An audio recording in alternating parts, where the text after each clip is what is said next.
Yeah, that doesn't look too welcoming. Entering the dining hall causes me so much confusion. I bet. Oh, yeah, we're still quite away from the end. May not be able to finish tonight. See how things go. It is dark. For a moment I thought the electric work is not up to par. But that clearly is not the case, as every other room is bright with artificial light. Finding the light switch is a monumental task, considering the size and my unfamiliarity with the room. To make matters worse, the darkness grants the room a different atmosphere, eerie and frightening. It takes longer than I thought to find the switch, something that will have to be rectified later on. My skin starts to prickle and there's a distinct feeling of being watched. It unsettles me and only spurs me on in my search. And when I do open the lights, there is a hiss. I'll turn the lights down, woman! Oh, God. The hell are you drinking, Luke? Is that green wine? They don't do green wine and oh, fuck. He's not drinking absinthe, is he? That'll explain it.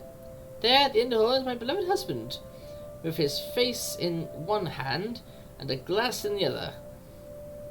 Perhaps I can let it go if it's only one glass of wine. Yep, it's absinthe.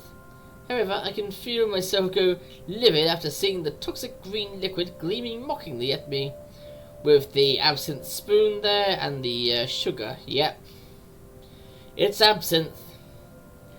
There's a reason why it was called the Green Fairy, and that's because it claimed it was said that if you drank enough of it, you would see green fairies.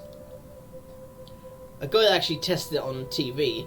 He didn't see any green fairies, but then again, the stories of people who saw green fairies, they drank a shitload of stuff. I know, I mean, you know, will completely rot out your insides amount, which is why they started seeing green fairies and shit. Luke, what? Are you drinking absinthe? Yep. You know what the doctor said.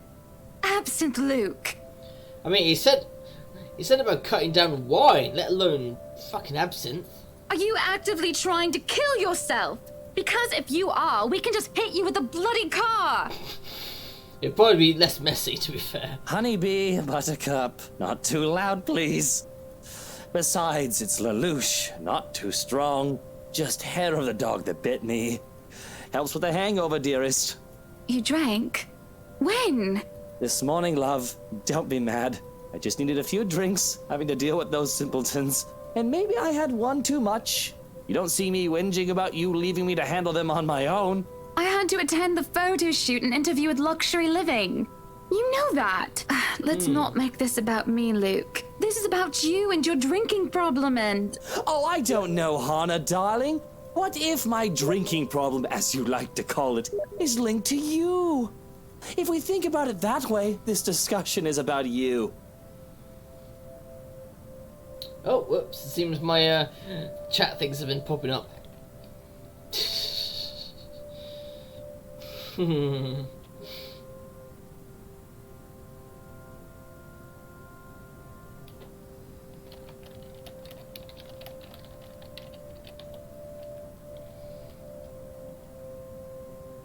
Oh shit, people can see my stream overview. Whoops.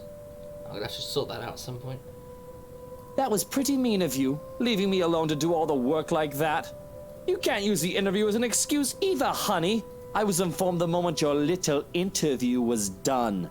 So, what was it then, What were you doing?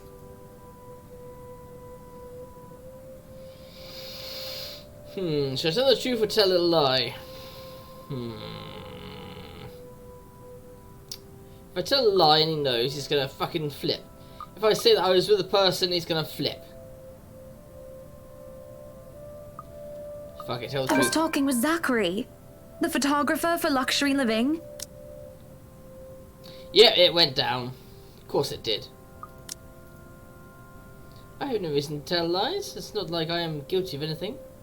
But as his expression turns, he makes me feel like I'm actually to blame for something. He has a way of making me laid bare with just a look. that had really struck me when we first met years ago. That giant Negro? Oh my fucking god. Well, I did say he would probably flip if he saw them being a bit close. But my god, he said the fucking N-word, didn't he? You were having a secret meeting behind my back and it was with him? What are you implying? I'm implying nothing. Yes, you are. I'm just worried. You know better than to trust those media types, Buttercup. He must have been really friendly to occupy your time like that.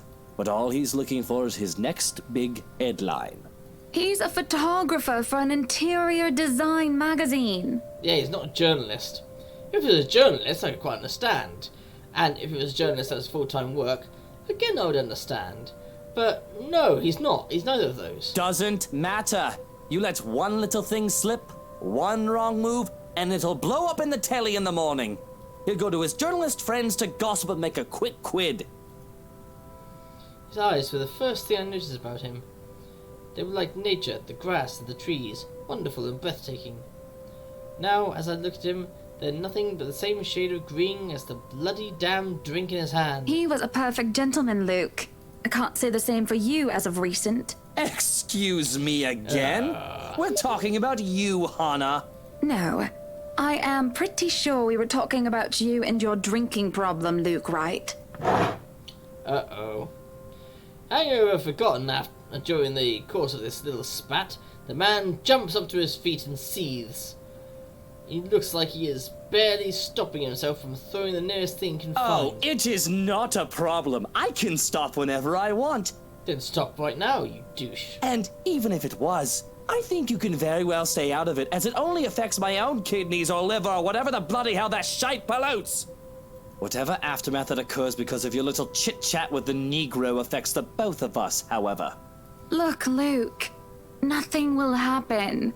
You have to relax. It was just a friendly chat. Well, now I think I'm getting jealous.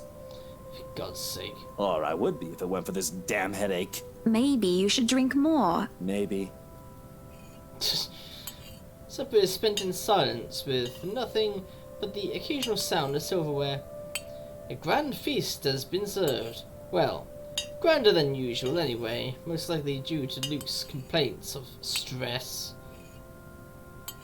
A platter of native oysters for starters, and tranche of turbot with purple sprouting broccoli, lemon, capers, and anchovy sauce for our mains. To finish it all off, black tea and golden syrup sponge pudding with custard. But when our appetites are appeased and the plates are cleared away, Luke stands, kisses me goodnight, and leaves me to stare at my half-empty cup. Lonely in the little night I sit, in a house too big and too empty, foreign and unwelcoming. Even with its warm tone and homely decor, it feels cold. There's no need for tears, however. I know I can get through this, just like every other obstacle I have faced before. This is a minor setback in what I hope will be a long and happy life. To remind myself that this place is for Luke and for our future children fills me with a renewed vigour. Besides, it looks like someone is having a cry already. Uh-oh. The wailing is far away and muffled. Yet at the same time, it shakes me to my very core as I hear it. As if the suffering is just standing right beside me. Hearing it sends a chill down my spine and makes my skin prickle with goosebumps. Who is that? Oh shit. Curiosity sinks in as I follow the sorrowful sounds to the kitchen and into the wine cellar Hello? hatch. Is anybody down there? I'm curious and concerned. There is no way I'm going down into the dark and humid underground. I'm not as enthusiastic as Luke, who considers himself quite the connoisseur. However, I also cannot bring myself to go to bed with this racket going on. If it is one of the household help, they will surely need some talking. After all, this wouldn't be the first time I've gone and found one of the maids sobbing their eyes out over one thing or another. I would have some serious concerns if I had staff working for me and they started bloody sobbing their eyes out, or, you know, just, as professional as our staff are, they are still human. More often than not, it is either Johannes or I who'd calm them down, who'd help them figure out how to go on about things. Unfortunately, I am not in high spirits right now, so I am not as wholly benevolent. So I will... Let's open the fucking hatch. I may not be going down, but there's no point in talking through closed doors. Or hatches in this case. I think it uses the budget first until there's a soft click, then it easily swings free. So I think the hatch and look down into the cellar, a sense of uneasiness washes over me. It isn't just sudden onset of vertigo and nausea, but also the darkness. It's suffocating.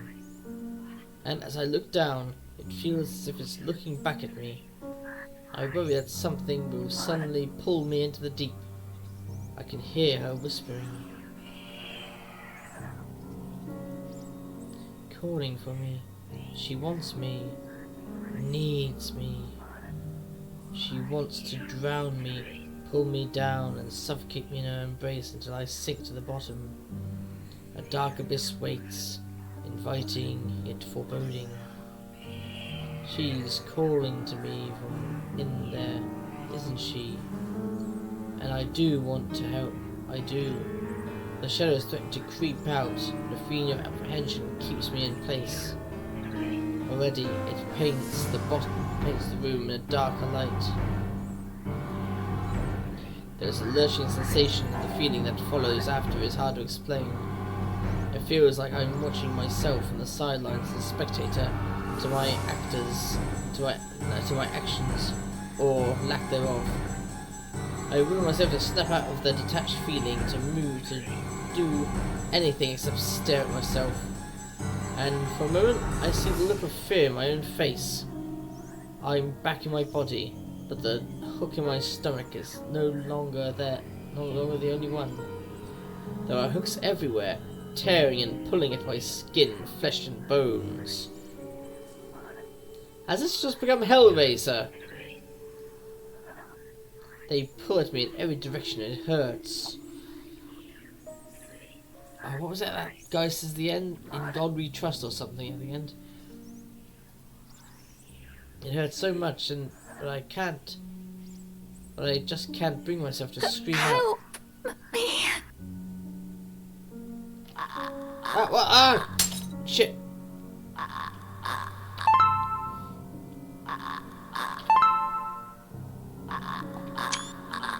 The fuck?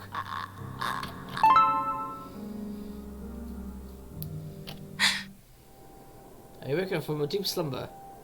It takes a while, but with the fog that has settled in my head and with my heavy limbs. Oh, we missed a death scene. Oh well. Maybe I should let myself die and see what happens. Oh well. But soon enough I managed to look around. I'm in our bedroom already, although I do not recall going here. Luke slumbers beside me, looking peaceful and angelic. It doesn't matter. I'm safe and I feel better than ever. Tomorrow better days will come.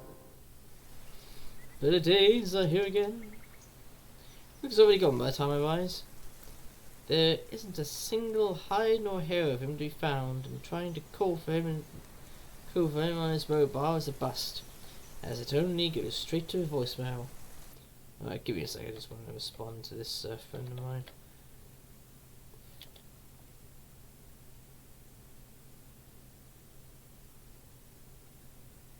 Ooh, Jesus. Yeah. Well, I'm streaming right now, so...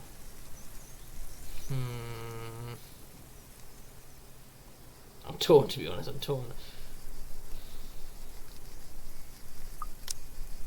You know what, let's get to another scene and then I'll stop it just so I can speak to my friend. It's a bust, goes straight to voicemail. That's twice in a row he's got on me. And for him to disappear today, of all days, is every bit upsetting because of what's to come.